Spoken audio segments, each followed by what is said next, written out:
How did quantum physics begin? And what is the history of its origin?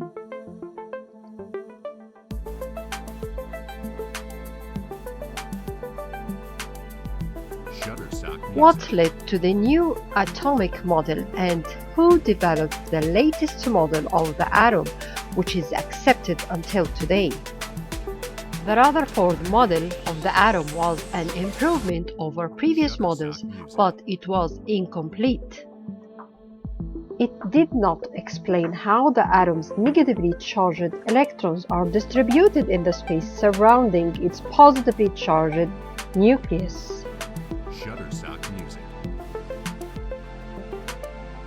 After all, it was well known that oppositely charged particles attract to each other.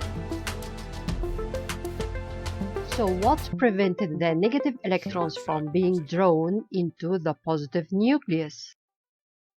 In the early 20th century,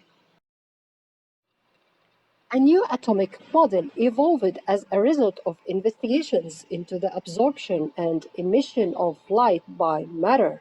Studies revealed a relationship between light and an atom's electrons. Light has characteristics of both particles and waves.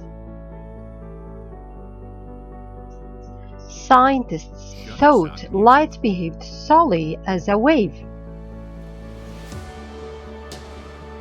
This belief changed when it was later discovered that light also has particle-like characteristics. Still, many of light's properties can be described in terms of waves.